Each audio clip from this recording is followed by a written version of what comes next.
All right, cool. Let me start my slideshow here. We'll go ahead and get started for today. So the topic for today, our introductory Java topic, is encapsulation. So let's do some review, and then I do hope to do some coding in a little bit today as well. So let's talk about encapsulation first. Actually, can somebody describe what the heck encapsulation is? I know Paul was just talking about that a few minutes ago. Can somebody actually tell me? Hey, yeah. Sorry, can you turn down a little bit? Oh, yeah. I forget what I remember we turn did one of the speakers off if you want to. Maybe turn that one off. Now I remember we figured out the perfect line, but then we just switched it to the... Can everybody still hear me if I turn it down? All right, cool. Great. Fantastic. Yeah, so can somebody describe encapsulation for me? What the heck does it mean to actually use encapsulation in Java? Anybody get a feel for that? So this is kind of goes with another question that I was going to ask you in just a few minutes. You know, there are some noticeable differences between how Java does things and how C does things, right? In Java, everything goes into what? A class. Everything goes into a class. And so a class is really a tool just that provides encapsulation to us. So by encapsulation, what do we mean? I've got some data that represents some information about an object, and I've got some behaviors, and I'm going to keep all of those in one unit called a class. That's encapsulation. So every time you create a class in Java, you are utilizing encapsulation. That is what encapsulation is. It's a major component of object-oriented programming, right? So what is an object then? Oh, I kind of explained what an object is. What is an object going to have in it? Some other stuff that we see up here on the screen, right? Yeah. Behavior and state, sure. Yeah, absolutely. So what am I going to use to represent state in my classes? The fields. Yeah, and then what about behaviors? The methods. That's exactly right. That's exactly right. So a field then is really just a fancy way of, or a special kind of what? A field is just a specialized version of what? A variable. It's just a specialized version of a variable. If we want to relate it back to C, right, a field kind of feels like a global variable in some ways, right? Kind of feels like a global variable. I would hesitate to say they're exactly the same, but certainly feels much the same as the global variables that you saw in C. So what exactly is a class then? If you could describe a class in one sentence or two sentences, what is a class in Java? Yeah. Yeah, it's a template for making things or objects, right? Is what we'd say in computer science lingo. So a class is really just a template. I think I might have gone into this a little bit last time. It's like a cookie cutter. So I have this template, I have this cookie cutter, and every time I need a new one of these things, I just stamp out a new one, right? Just boop, stamp one out, and now I have a new, what's it called when I create a new object? What's that called? Yeah. It's called an instance, exactly. So the class defines what an object should contain, what it can do. An instance is a specific version of that template. So you can think of a class as being a blank form, right, with nothing filled in. An instance is a copy of that form where everything is filled in. All the values are now filled in. What's a constructor? Yeah. Yeah, so that's what's responsible for creating instances of our objects. So what is the one responsibility of the constructor? If you watch the video that I created, talked about this. What is the constructor's responsibility? Yeah. Yeah, making sure all the fields of the class are filled by the time that it's finished. That is the one thing that the constructor is responsible for. It's making sure all the fields have values. Now those values could come from various places. They might come from the parameters of the constructor themselves. They might just be the values that are hard-coded in there, right? Doesn't matter how they get there, they just have to have a value for every field by the time we're finished. So today, we're going to design some classes, actually both in lecture and in the studio that I'm going to ask you to do. Are there any questions about these topics before we move on? Okay, so this next stuff kind of gets into another thing that Paul was talking to you about, comparing Java versus C. So what are some similarities between the two? Have a lot in common, right? Yeah. A lot of data types. Yeah, so the control structures, right? The for loops, the if statements, they look very much the same. In fact, they're modeled off of C. Yeah. Yeah. So I have to declare the types of my variables as I use them. That's contrasting to like JavaScript and PHP where we didn't have to do that, right? So Java and C feel very much similar in that respect. What are the major differences between the two then? Yeah. Java has garbage collection. What does that actually mean for?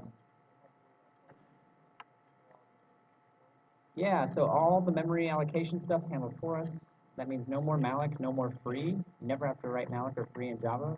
That's, oh man, that's one of my favorite things about Java, actually. I love that. Pointers. Pointers aren't a thing in Java. Actually, though, that's kind of a lie. Pointers are a thing in Java. They're hidden, yeah. They're kind of hidden. Everything in Java is technically a pointer, but because everything in Java is a pointer, that just makes life easier for us. We no longer have to distinguish between pointer versus not a pointer. Everything's just a pointer. Or in Java, we might call it a reference, right? Might be the Java way of saying things. What are some other differences between the two? So the big one is actually some of the stuff we were just talking about. Yeah.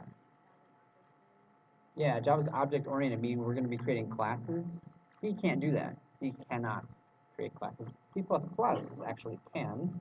So if you're looking for a C version of C that can do object-oriented, C++ is what you need. So that's what you're looking for. C is actually the answer to what Paul was talking about. That's more of a procedural-oriented language. We never really called it that, but that's what it is. It's a procedural-oriented language built based around functions, whereas Java is based around objects. All right. Lastly, before we start writing some code, let's talk about design. What are some relationships that we're looking for when I'm trying to design an object? So I'm designing an object, yeah. Exactly, those are the two big ones. So we use the has-a relationship, and what do those become? Has-a becomes what? Fields. If I say something has a, something else, that something else becomes a field of that object, right? So those are always going to be what type of speech? Nouns. So always be nouns, right? Always be nouns. Properties are always nouns. And then what it can do, those are behaviors. What do those become? Methods. Yeah, it's tempting to call them functions because that's what we've been writing in C this whole time, but in Java they're called methods. Okay. Yep, those are the big design relationships that we're looking for. So the rest of the time that I have today, we are going to start working on a project as a group. So we're going to create a couple of classes, hopefully, today is my goal.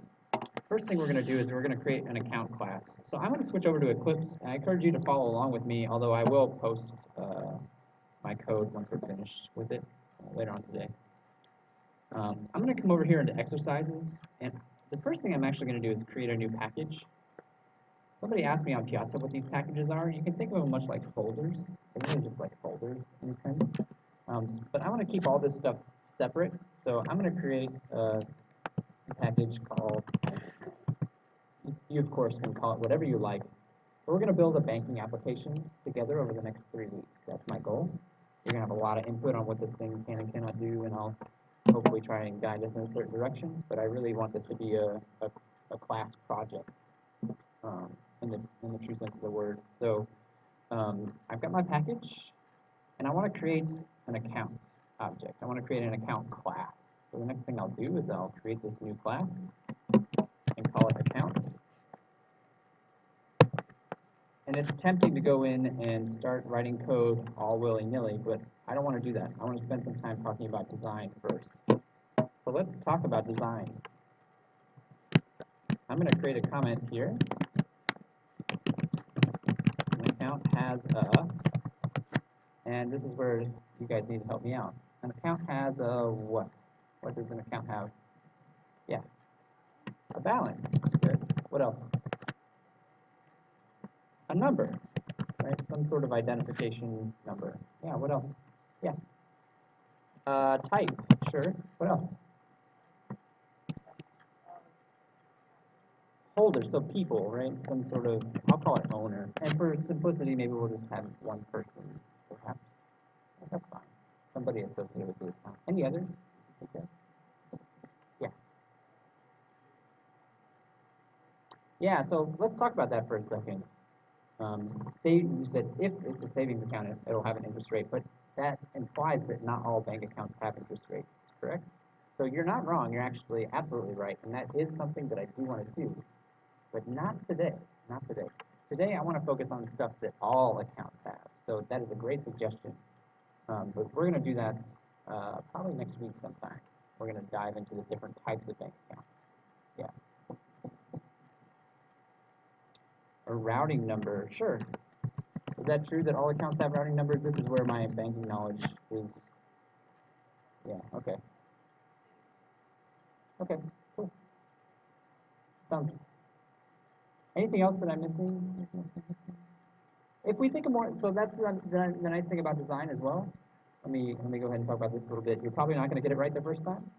We're probably not going to get it right the first time. There's probably stuff we forgot. There's probably stuff that we're going to put in there. We're going to be like, maybe that wasn't the best thing to do. Maybe we need to put that somewhere else. That's part of design, is revisiting your design later on and making sure that it actually is behaving the way you want it to. Yeah.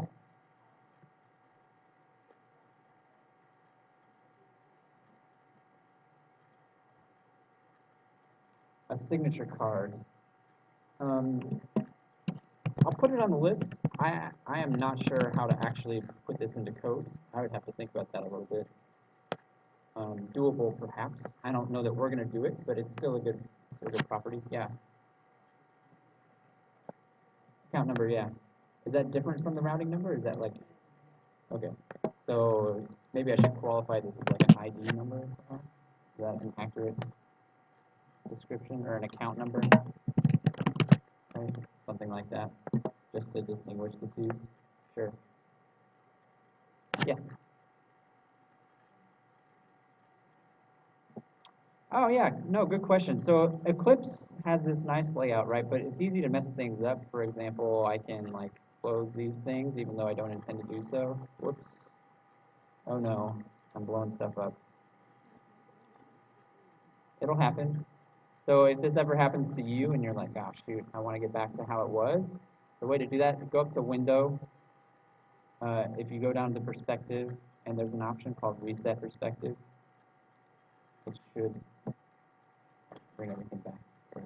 Yeah. We're getting there. Yeah, we're getting there. You're one step ahead of me. Absolutely. Actually, I think we're ready to talk about that now. So why don't we just go ahead and piece that together now. So HAZA, we've already covered that relationship. So now we need to think about behaviors. So what are some behaviors? What are some things that accounts can do or can be done to, yeah. Deposit, sure. What else? Yeah. Overdraft. So overdraft is related to something else that we should include, withdrawing, right? I don't necessarily mind keeping these separate, perhaps. We can talk about that a little bit later, right? Maybe they're the same. Maybe overdrafting is part of withdrawal. Maybe it's separate. I don't know. That's not a design decision that we have to make right this second. Any other behaviors that we need to consider? Transfer, sure, that's a good one. I like that. So yeah, just checking the balance. Absolutely. Absolutely. And I tell you what, this might not be a complete list. There's probably some other stuff that could go on this list, but for now, I'm going to stop us here, and this is certainly enough for us to get started coding things up. So I'm going to stop us here, and now it's time for us to get busy. We've got our design, right? Here's our list of HAZAs. Here's our list of behaviors. I always like to start with the HAZAs first. Those are usually quicker and easier to code up than the behaviors. So what am I going to do for each? Let's start with the balance, right? I look at this balance, and I have to make some decisions about this balance. What are some of the decisions that I have to make about this? So data type, that's a decision that I have to make. What's a good data type for a balance? A float. Float's a perfect. Any other decisions that I have to make for this guy? I'm sorry? So there's another word. I talked about this a little bit in the video. We have a word in, well, this is in C too, public versus private. So we've used mostly public things thus far in life. I had the option to make these either public or private. However, in the video, I said you should always choose one over the other. Do you remember which one it was? Private, yes. Why? That might be a little bit harder question to answer. Why was I so adamant about that? I don't want them to mess with this value directly. I want to control how that value is accessed, right? I want to control how other people are going to access that value. So by creating it private, that gives me the ability to control what people can do with this. How am I going to control that access? What am I going to use? I'm going to use methods. I'm going to use a special kind of method, right? Methods that are used all over the place called, you might hear them called a couple different things. You might hear them called getters and setters. You might hear them called accessors. They're all referring to the same thing. So let's start coding some stuff up here. We said everything should be private, and I like float for this purpose. Balance. All right, one down. What about account number? I'll go ahead and spot us the private for each of these. What data type do I need for account number? This one could be a little tricky, right? Depends on how the institution wants to do it. But we're the institution, so what do we want to do? Double, int, string. I mean, those are all acceptable answers. Those are all acceptable answers. I like int, so, but you are free to design this however you would like. If you want to choose a string instead, then by all means, create a string. That's fine. So type. I'm actually going to skip type. This sort of goes back to something that somebody specified the other day, or the other day. It was like 10 minutes ago. Savings accounts versus other types of accounts, money market accounts, checking accounts, stuff like that. We are going to talk about those different account types, but there's a special way I want to do it that we're not ready to get into just yet. So I'm going to put a pin in that one with the promise that we are going to come back to it later. So not yet. We're going to do with that. Owner. What should I use as a data type for the owner? String. So just a name, right? That's good. Although, let me pause here for a second and ask you to consider this. I'm going to use a string. I'm not going to change this. I'm going to leave it how it is. But if you consider that a person has a lot more than just a name, right? We're more than just our names. In fact, names are not good distinguishing characteristics for people because lots of people have the same name. So for this simple example, a name is fine. But in the real world, we need more than that. We need information such as address, such as your social security number or other identifying personal number, right? Things like that. So you could consider perhaps creating a person object, right, with all of that information, and then perhaps using one of those objects here to represent the owner. That's sort of the kind of design stuff that I want you guys to consider. A little bit too much for what I want to do today, but definitely in the future, that's going to be something that we want to try to cover, something that we want to try to do. We'll just leave it as a simple name right now. All right. Last one we have is a routing number. What should that be? What data type? Int, sure. I'll call it routing number. And then I'm not going to do the signature card, mostly because I'm not sure how I would even implement that. It could be done, but I think it's a little bit outside the scope of what I intended to do today. Okay. So we've already covered the fields. We've already covered the houses, right? That was pretty simple. The behaviors are going to be a little bit more involved. In fact, there's one behavior that we need to talk about that's not on this list. I want to do that behavior first, as a matter of fact. You know what I'm talking about? Yeah. The constructor. I always like to start with the constructor. It's always good to know how I'm going to create these things. So what do I need to type in to start creating my constructor here? Public, so I'm going to switch back to public because I want people to be able to create these objects, right? I want people to be able to make these things, so I'll make it public. And then what's next? Account, that's good. There's no return type for a constructor, or is there? It's a kind of a loaded question. I don't type a return type, but there still is a return type. What's the return type? Even though I don't see it, there still is a return type for this. What is it? It's an account, the object, right? I'm creating an object. I'm going to give you an account by the time this thing is done, right? So we don't type it out that way because it would look a little silly. It would look like this. That looks a little silly. So we don't type the return type there. We just leave it empty. And now let's talk about parameters. You see I've got 4 fields here, and it's the responsibility of this constructor to make sure all 4 of these have values by the time that it's finished. So there's 2 main ways for now that we're going to use to fill these values. One is through parameters to the constructor, and the other might just be to hard code some values in. So for example, do you see any of these that we could just hard code to the same value every single time? Any fields on this list? Routing number, so you think that could just be the same number for every single? Okay, sure. Okay. I'm going to trust you guys on that one because I have absolutely no idea how that stuff works. I'm going to trust you. Any other ones? Balance. Yeah, what's the balance going to be? Start at 0.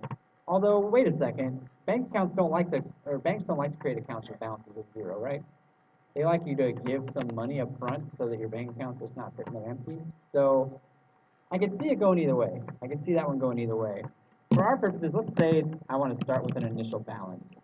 I'm going to use the same data types for these. I think that makes sense, right? To use the same data types for these parameters. Int, number, string, owner. And we said routing number is just going to be hard-coded in, right? So I'm going to leave that off my list of parameters. It's not there. And now what I need to do is I need to take these parameters and I need to set it to the fields, right? So this input parameter needs to be put into this field right here. So let me make an attempt at this.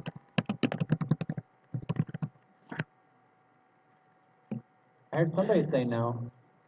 That's what I wanted to hear. I was waiting for somebody to stop me. What's this? All right. So let's talk about this. What the heck is this? This is what I should have done the first time around. Why though? What the heck is this doing here? Why is it there? Yeah.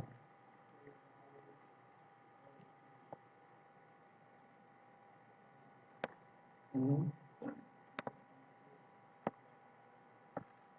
Right, so by using this, I know I'm referring to one of my fields. I know I'm referring to one of my fields. I can actually use this to refer to methods as well, if I want to. So I can refer to anything that belongs to the class. This doesn't belong to the class. This is just an input parameter to this particular method. So we think of that as having a local scope, whereas this has a class-level scope. I can see this anywhere inside of the class. It's confusing that they have the same name, right? Maybe not confusing because they mean the same thing, but it's a little confusing that they have the same name. So when I typed this in before, this looks really confusing. Balance equals balance. Well, which one am I talking about? I need to be a little bit more clear what I want to happen here. So by using this, I tell it I'm referring to the field, taking the input parameter and referring to the field, right? It doesn't. No, it does not have to have the same name. In fact, it's tempting to do something like this and give the parameters different names. Right? Sure, absolutely. It can have different names. I think actually, though, the fact that they can be the same name is perhaps a little bit more interesting. I can have 2 variables that have the same name in Java. That's not something I think we could have gotten away with very easily in C, right? That wouldn't have worked too well in C. But in Java, we can do it. Is it a good idea? Well, I don't know. I'll leave that one up to you. There's really nothing wrong with it in this particular case. I think it's fine, as long as we use this to distinguish which one's the field versus which one isn't. So the rest of these will be similar, right? I'll just go ahead and do the rest of these. This dot number equals number. This dot owner equals owner. And the last one was the routing number. So this dot routing number, we said that one's just going to be hard-coded for every single one, right? So I don't know what the routing number should be. 7. I don't know. Oh, I typed the name of my field wrong. Sorry. So I'm sure it's got more numbers than that. I don't know. Pick a number. Pick one. And make it happen. I'm sorry? Routing numbers are 9, so that's more than 9, right? 1, 2, 3, 4, 5, 6, 7, 8, 9. There we go.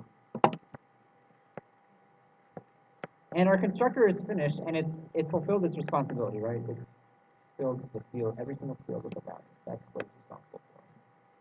That's what it's for. Okay. Now that we have that done, we can start to talk about some of these other behaviors, right? So we've got things like deposit. We need to think about overdraft a little bit. I actually want to do withdrawal before we do overdraft. So let's get just basic deposit and withdrawing done before we do overdraft, transfer, and checking your balance. What is checking your balance an example of, actually? It's a getter. Exactly. It's an accessor. In fact, that one's, maybe we should talk about that a little bit, since those are usually pretty easy. If I want to give you access to balance, right, I'm going to make it public. What am I going to use for my return type? It's a float. I'm giving you the balance, right? And there's a naming convention that we use for this, where I'll say get balance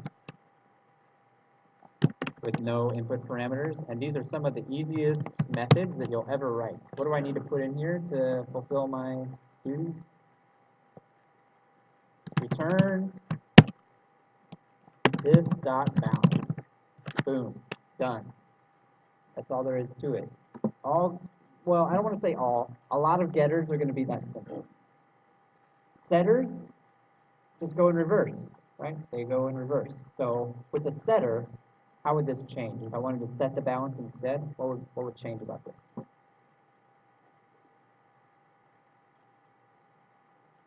I'd have to have an input parameter with the value that I want, right? And then instead of returning a value, I would just say this dot balance equals whatever that input parameter is. But that's not how bank accounts work. If I want to change the balance of a bank account, I don't just tell you what I want my new balance to be. Otherwise, we'd all be filthy stinking rich, right? I have to make deposits and withdrawals.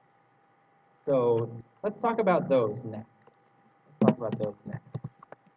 want to create, let's do a withdrawal method next. And what am I going to use for inputs to this guy?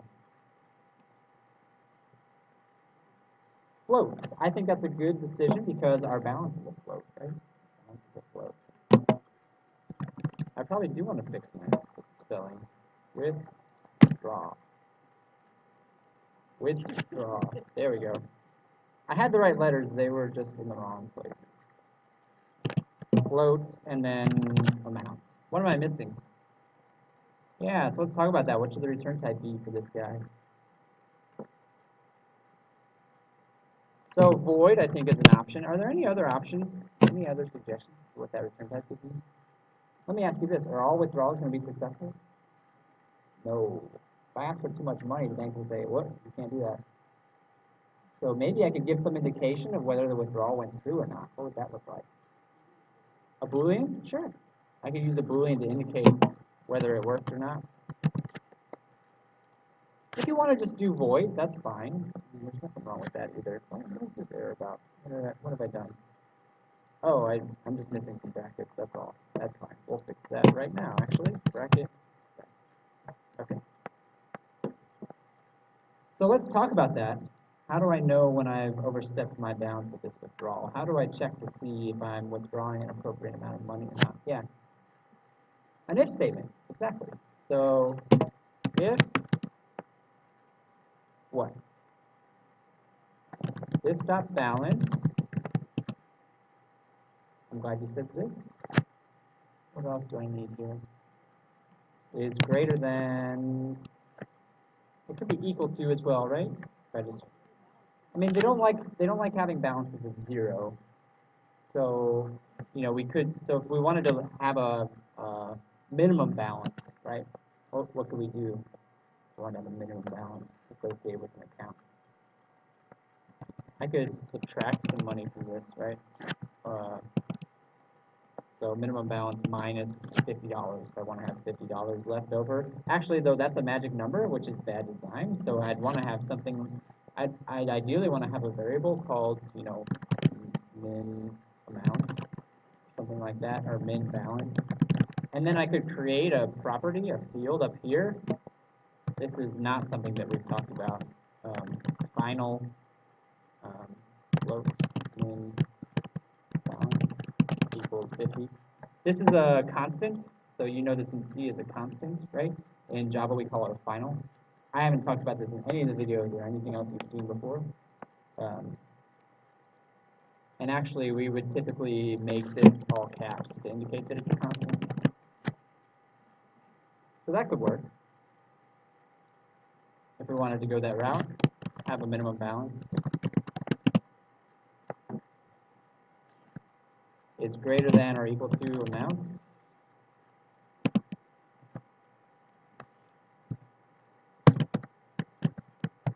So if this statement is true, what do we want to do? If we pass this condition, what do we want to happen? Well, we do want to return true, but there's something else we need to do first. We need to, we need to actually perform the withdrawal, right? We need to actually take the money off the balance. So this dot balance, somebody said minus equal, that's the short way of doing it, or the long way would be this dot balance minus amount.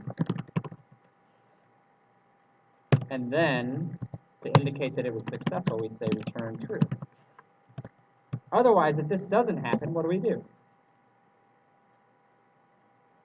We return false.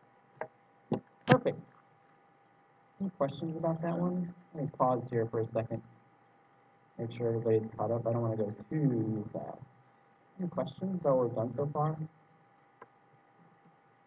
So, we are almost out of time, unfortunately. We've got about 5 minutes left before I need to turn things over to the web group. But that's okay, because we're actually just going to pick up right from where we left off on Thursday. If you want to actually work on implementing some of these behaviors in the meantime, that would be a good practice. In fact, I'm going to ask you to do some similar things on the studio today. I did want to talk about one final thing to kind of wrap up today. So I'm going to come down here at the bottom, and I'm going to create one more method that you've actually seen before. Right? I'm going to create a main method. Right? Just like in C, a main method is the entry point to our program. So this is what's going to happen first. This is the very first thing that's going to happen. So I want to create a little test just to make sure that the code that I've written so far is working. On Thursday, we're going to talk about how to make some more formal tests. But for now, what I can do is I can create an account. What's that called again? If I want to create an account, I'm creating an instance. I can create an instance of an account. I can do a withdrawal and then see if the withdrawal actually went through, right? Right? So let's try that. How do I create an account? How do I create an instance of my account class? What do I need to type here? Accounts. So it's just like creating a variable, right? I list the type, but what's the type? The type is now my class. Classes are types. Classes are type definitions. Right? I'm creating a new user-defined type. Think of it like a struct. In C, we saw, well, a lot of you saw structs in C. I know that was in Module 4, which not everybody did. But once I define a struct, I can use the name of that struct as a type. It's the same thing that we're doing here. Once I define a class, I can use the name of that class as a type of a variable. So I'll call it, that's a poor choice. Doug's accounts, right? And now what do I want to do? How do I create an account? How do I create an object? What do I do? New, so the new keyword. By the way, new is Java's way of kind of saying, go malloc some memory for me. I don't have to tell it how much memory, it just figures it out. Right? New what? Accounts. And then what do I have to do? I have to specify what I want these parameters to be. So I've got 3 of them: balance, number, and owner. Somebody said balance is going to be high. Well, just to spite you, I'll make it really low. I'll make the account number really high.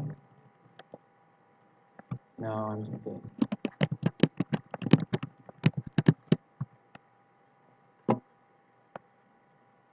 So what have we done here in computer science terms with this statement? I've done what? I've called the constructor, right? I've used the constructor of this class. That's what I've done. So now, just to kind of check to make sure things are working, I'm going to do a system.out.println original balance. And I'll go ahead and print out. So how do I get the balance out of this thing? If I want to know the balance of this account, how do I get the balance out of this thing? I'm sorry? Oops. Typed in the wrong place. Doug's account, which is the name of my instance, right? Doug's account is the name of my instance. It's a variable that contains an instance of my account. I use the dot, and actually, if you notice, Eclipse here pulls up a whole bunch of useful information for me whenever I type in dot. So I see balance up here, but that's actually not a good thing to use. Why not? Why don't I want to just pull balance out? It's my private field, right? I want to use the accessors that I created. I want to use get balance. That's the whole reason that I created get balance, is so that I can determine what the balance of this account is. Then I'll try to withdraw some money. I'm running out of time here, so I'm gonna. Well, I don't want to skip this stuff though. How do I withdraw some money? Let's say I want to take 20 bucks out from the ATM. How do I withdraw some money? I already spotted you the first part. Oops, except I didn't type it correctly. How do I pull some money out of this account? Dot withdraw, and then I tell it how much I want. You see, Eclipse is so nice. Thank you, Eclipse. It gives me a blank space there where I can just fill in, take out 20 bucks, and then I'll print out my new balance after the withdrawal. Okay? So, new balance, and I'll print it out again. So I've created an instance of my object, I withdrew some money, and then I'm going to check the balance to make sure the withdrawal went through. Let's try it out. I'm going to click this little green circle up here at the top to run it. And hey, look at that. I had 100 bucks, but now I've only got 80 bucks.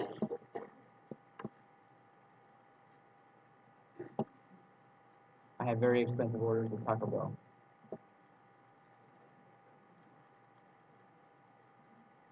Okay, and so there's another case that we should really test. I'm not going to do it right now. I'm going to save it for Thursday, but I should also test the case where I try to take out too much, where I ask to withdraw too much money. So if I tried to withdraw $80 right now, what would I expect the balance to be after I tried to withdraw 80 bucks? I would expect it to be the same as it was, right? I would expect the withdrawal to fail. I would expect that withdrawal to fail since I asked for too much money. And it would just remain at whatever it was at before. I unfortunately am out of time, so what you should do now is shift gears and work on the studio, which is really just more of this. It's more of the exact same stuff, of this stuff. Let me know if you have any questions, or we've got some mentors around who can help you out if you have any questions, but I am going to turn the floor over to Jesse and the web folks. Thank you. Oh, you have 2 pens.